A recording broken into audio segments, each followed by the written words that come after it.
Hello friends, welcome back to our channel.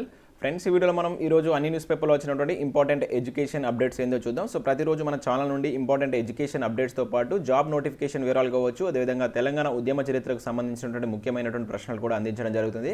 ఖచ్చితంగా channel అయితే support చేయడానికి ప్రతి వీడియోని అయితే లైక్ చేయండి. చాలామంది చూస్తున్నారు కానీ లైక్ చేయట్లేదు. నేను డైలీ చెప్తున్నాను, చాలా తక్కువ మంది వీడియోస్ని అయితే లైక్ చేస్తున్నారు. సో కంపల్సరీ ప్రతి వీడియోని అయితే లైక్ చేసేటువంటి ప్రయత్నం చేయండి. అండ్ అదేవిధంగా ఇది ఎవరికైతే యూజ్ ఉంటుందో వారికైతే షేర్ చేయండి. అండ్ ఛానల్ ఇంకెవరైనా సబ్స్క్రైబ్ చేసుకోకుండా చూస్తున్నట్లయితే ఖచ్చితంగా ఛానల్ అయితే సబ్స్క్రైబ్ చేసుకొని చూడండి. మన ఛానల్ నుంచి మీకు మంచి అప్డేట్స్ ఉంటాయి. మన ఛానల్కి సంబంధించినట్టు వాట్సాప్ అండ్ టెలిగ్రామ్ గ్రూప్స్ యొక్క లింక్స్ అనేవి కింద డిస్క్రిప్షన్లో ఉంటాయి. జాయిన్ కండి. డైలీ దాంట్లో జాబ్ అప్డేట్స్, అదేవిధంగా కరెంట్ అఫైర్స్ సంబంధించినటువంటి ఫ్రీ ఆన్లైన్ టెస్ట్ లింక్స్ అనేవి షేర్ చేస్తున్నాను. మీకు చాలా యూజ్ ఉంటుంది. ఏదో ఒక గ్రూప్లో అయితే కంపల్సరీ జాయిన్ కండి.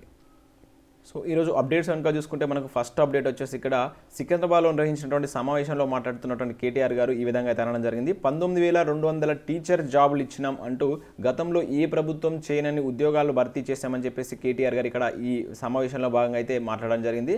సో దీనిలో మనం ఇన్ఫర్మేషన్ కనుక చూసినట్లయితే రాష్ట్రంలో అన్ని రంగాల్లో అభివృద్ధి చేసినాం, కేంద్ర ప్రభుత్వం సహకరిస్తలేదని ఆరోపణ.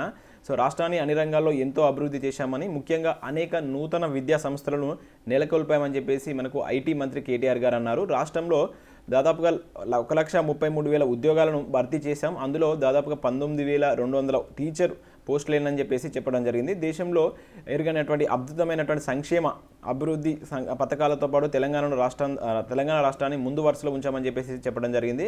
సో దాంట్లో భాగంగా మేము 15,000కు పైగా కొత్త కంపెనీలకు అయితే అనుమతించాం. దాని ద్వారా 15 లక్షల మందికి ప్రైవేట్ రంగంలో కూడా ఉపాధి కల్పించామని చెప్పేసి మనకు కేటీఆర్ గారు ఈ సమావేశంలో అయితే అనడం జరిగింది. మొత్తం 19,200 టీచర్ జాబులు అయితే ఇచ్చామని చెప్పేసి వీళ్ళైతే చెప్తున్నారు. ఇంకా చాలా పోస్టులు అయితే ఖాళీ ఉన్నాయి. సో వాటికి సంబంధించి కూడా నోటిఫికేషన్లు ఇస్తే నిరుద్యోగులు అయితే ఎంతో హ్యాపీగా ఉంటారు.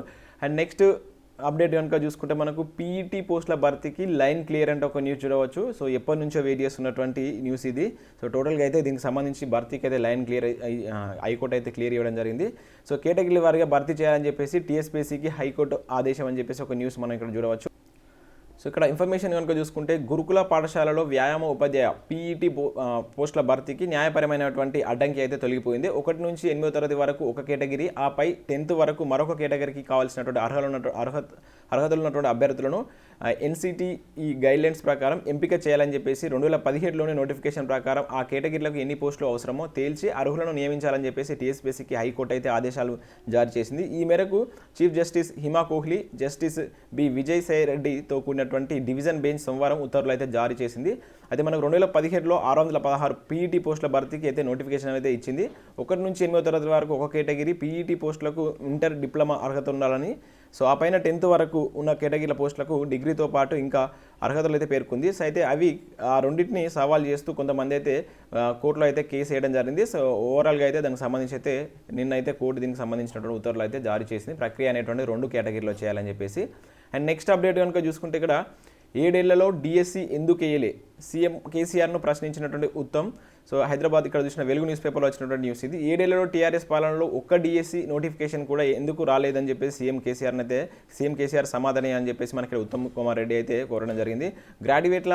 గ్రాడ్యుయేట్లకు సీఎం బహిరంగంగా క్షమాపణ చెప్పాలని, ఓట్లాడడానికి చెప్పిన తర్వాతనే ఓట్లాడడానికి రావాలని చెప్పేసి ఈయనైతే అనడం జరిగింది. రాష్ట్రంలో నిరుద్యోగం పెరగడానికి కేసీఆర్ సర్కారే కారణం అంటూ ఈయన ఇక్కడ విమర్శించడం జరిగింది. సో దానికి సంబంధించి మరొక న్యూస్ పేపర్లో కూడా మనమైతే న్యూస్ చూడవచ్చు. 7 ఏళ్లలో ఒక్క డిఎస్సీ లేదు, ఎమ్మెల్సీ ఎన్నికల వేళ ఉద్యోగాలంటూ టీఆర్ఎస్ అబద్ధాలు, నిరుద్యోగులను మళ్ళీ మోసం చేస్తుంది.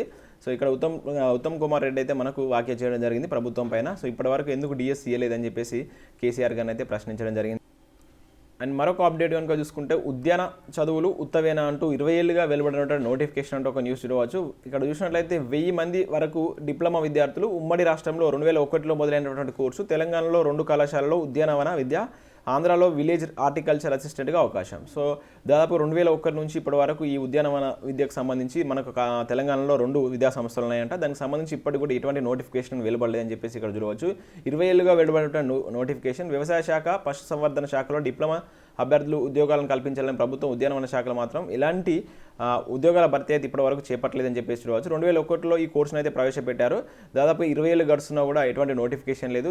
అంటే మన తెలంగాణలో ఉన్నటువంటి 2 కళాశాలలు ఇప్పటి వరకు దాదాపు 1000 మందికి పైన ఈ కోర్స్ అయితే చేశారంట. సో వారికైతే ఈ కోర్స్ చేసినటువంటి యూజ్ కూడా ఏం లేదంటూ ఇక్కడ చూడవచ్చు. దాదాపు ఒక్క పోస్ట్ కూడా ఇప్పుడు ఆ శాఖ నుంచి అయితే నోటిఫికేషన్స్ అయితే ఇవ్వలేదని చెప్పేసి మనకి న్యూస్ అయితే రావడం జరిగింది. అండ్ మరొక అప్డేట్ కనుక చూసుకుంటే 28న స్కాలర్షిప్ పరీక్ష అంటూ ఒక న్యూస్ చూడవచ్చు. బాలికల విద్య స్కాలర్షిప్ పరీక్ష జస్ట్ 2021ని 28న నిర్వహిస్తామని చెప్పి ఈ నెల 28న నిర్వహిస్తామని చెప్పేసి ఎన్టీఆర్ ట్రస్ట్ మేనేజ్మెంట్ నారా భువనేశ్వరి ఒక ప్రకటనలో అయితే తెలిపారు. సో ఇది మంచి అవకాశం అండి. సో ఎవరైతే 10th క్లాస్ కంప్లీట్ చేసినటువంటి బాలికలు ఉంటారు కదా, వాళ్ళైతే ఈ టెస్ట్ అయితే రాసుకోవచ్చు. ఒకవేళ ఈ టెస్ట్ కనుక వాళ్ళు టాప్ 5లో కనుక వాళ్ళు వచ్చిందంటే వాళ్ళకి ఇంటర్మీడియట్ అయిపోయాక మంత్లీ 5,000 రూపీస్ అనేది వీళ్ళు స్టైఫండ్ రూపంలో అయితే ఇవ్వడం జరుగుతుంది. ఒకరి నుంచి 25 ర్యాంకులు పొందిన వారికి నెలకు 3,000 రూపాయల చొప్పున ఇస్తారు. ఒకరి నుంచి 5 ర్యాంకులు పొందిన వారికి నెలకు 5,000 రూపాయల చొప్పున అయితే ఇస్తారు. ఇంటర్మీడియట్ పూర్తయ్యే వారికి స్కాలర్షిప్ ఇస్తారని చెప్పేసి పేర్కొన్నారు. సో చాలా మంచి అవకాశం. మీకు తెలిసినటువంటి ఎవరైనా అభ్యర్థులు కానీ 10th కంప్లీట్ అయినటువంటి గర్ల్స్ ఉంటే వాళ్ళకి ఇన్ఫర్మేషన్ అయితే చేయండి. అండ్ ఇక్కడ దీనికి సంబంధించినటువంటి వెబ్సైట్కి వెళ్ళి మీరైతే వీటికి సంబంధించిన ఎగ్జామ్స్కి అప్లై చేసుకోవచ్చు.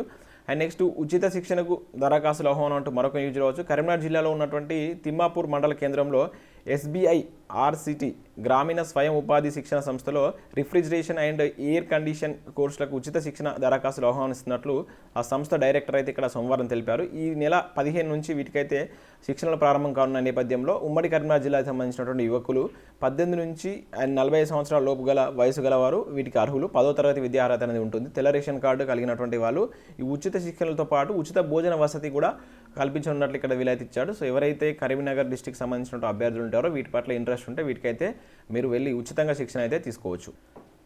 ఫ్రెండ్స్ మరొక అప్డేట్ కనుక చూసుకుంటే ఓబీసీలో వర్గీకరణతోనే అన్ని కులాలకు న్యాయం అంటూ ఒక న్యూస్ అయితే చూడవచ్చు. మనకు ఓబీసీ వర్గీకరణ అనేది జరుగుతుంది. దాదాపుగా ఒక 4 సెక్షన్లుగా దీని అయితే డివైడ్ చేస్తున్నారు. మొత్తం ఇక్కడ మనం చూడవచ్చు. దీనికి మనకు జస్టిస్ రోషన్ కమిషన్ అధ్యక్షన ఏదైతే జరుగుతుంది దీనికి సంబంధించినటువంటి కంప్లీట్ ఇన్ఫర్మేషన్ అయితే మనకి ఇవ్వడం జరిగింది. సో ఈ ఓబీసీ వర్గీకరణతో మిగతా కులాలకు ఏ విధంగా అంటే దానిలో ఉన్నటువంటి కులాలకు ఏ విధంగా న్యాయం జరుగుతుంది, దానిలో ఉన్నటువంటి కంప్లీట్ ఇన్ఫర్మేషన్ తోటి మనకి ఈరోజు వెలుగు న్యూస్ పేపర్లో ఒక మంచి ఆర్టికల్ అయితే రావడం జరిగింది. సో దీనికి సంబంధించినటువంటి PDF అనేది మన వాట్సాప్ అండ్ టెలిగ్రామ్ గ్రూప్లో అయితే షేర్ చేస్తాను.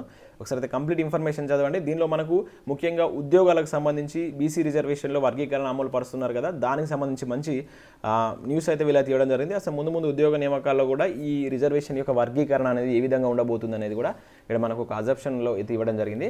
నెక్స్ట్ కనుక చూసుకుంటే గురుకుల ప్రిన్సిపల్ ప్రాథమిక ఎంపిక జాబితా వెళ్లడానికి చూడవచ్చు. సో గురుకులలో మనకు ప్రిన్సిపల్ పోస్టులకు సంబంధించి 187 మంది ప్రాథమికంగా ఎంపికైనట్లు టీఎస్పీఎస్సీ అయితే ప్రకటించింది. ఎంపిక జాబితాలను వెబ్సైట్లో పొందుపరిచినట్లు పేర్కొంది. గురుకులాల్లో 303 ప్రిన్సిపల్ పోస్టుల ఖాళీల భర్తీకి కమిషన్ రాత మరియు మౌఖిక పరీక్షలు నిర్వహించింది. అభ్యర్థుల నుంచి రిలింక్విష్మెంట్ అంటే స్వచ్ఛందంగా అర్హతలు వదులుకోవడం అనమాట, దానికి ఆప్షన్లు అయితే తీసుకుంది. అనంతరం 187 మందితో కూడినటువంటి ఎంపిక జాబితాను వెబ్సైట్లో అయితే నిన్న పొందుపరచడం జరిగింది. ఒకసారి అయితే చూసుకోండి ఎవరైనా అభ్యర్థులు ఉంటే.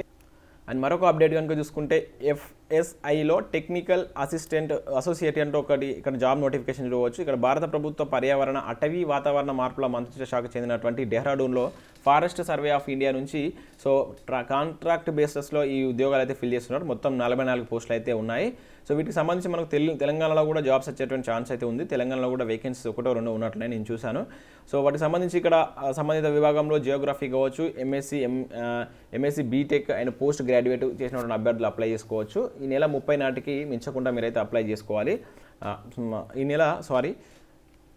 30 సంవత్సరాలు మించకుండా అభ్యర్థులు మాత్రమే అప్లై చేసుకోవాలి. లాస్ట్ డేట్ వచ్చేసి March 19th వరకు అయితే ఇక్కడ ఇవ్వడం జరిగింది. ఆన్లైన్ ద్వారా అయితే మీరు అప్లై చేసుకోవచ్చు. ఇది అఫీషియల్ వెబ్సైట్, లింక్ అడిగితే ఇచ్చారు.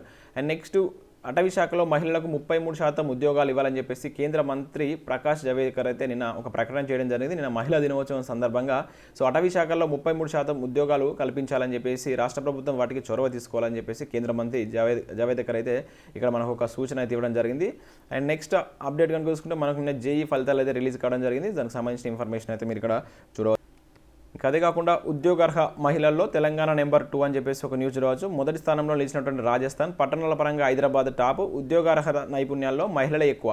సో అంటే ఉద్యోగార్హతకు సంబంధించి చూసినప్పుడు అంటే మనకు దేశంలో ఉద్యోగానికి అవసరమైనటువంటి నైపుణ్యాలు పెంపొందించుకోవడంలో మహిళలు ముందంజ ఉన్నారంటూ ఒక సర్వే అయితే చేయడం జరిగింది. ఇండియా స్కిల్ రిపోర్ట్ 2021 ప్రకారం తెలంగాణ అనేటువంటిది నెంబర్ 2 పొజిషన్లో ఉందంట. నెంబర్ 1లో మనకు రాజస్థాన్ రాష్ట్రం ఉన్నట్టు ఇక్కడైతే ఒక న్యూస్ అయితే ఉంది. సో ఇవి ఫ్రెండ్స్ ఈరోజు మనకు ప్రధాన వార్తల్లో వచ్చినటువంటి వార్తలు. సో వీటికి సంబంధించినటువంటి PDF అనేది నేను 10 to 11 or 12 మధ్యలో దీనికి సంబంధించినటువంటి PDF అనేది మన ఛానల్ వాట్సాప్ అండ్ టెలిగ్రామ్ గ్రూప్లో అయితే షేర్ చేస్తాను. నెక్స్ట్ నేను అన్అకాడమీ గురించి చెప్పబోతున్నాను. ఇంట్రెస్టెడ్ క్యాండిడేట్స్ అయితే వినండి, మిగతా వాళ్ళైతే స్కిప్ చేయవచ్చు.